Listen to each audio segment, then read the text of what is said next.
Nein. Einfach nur nein. Bitte, bitte geh nochmal an. Aber nein, wie ihr sehen könnt, dieses iPhone macht keinen Mucks mehr.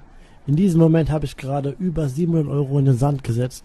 Dieses Gefühl fühlt sich natürlich super an. Und ja, wie ihr mich kennt, ich mache natürlich weiter.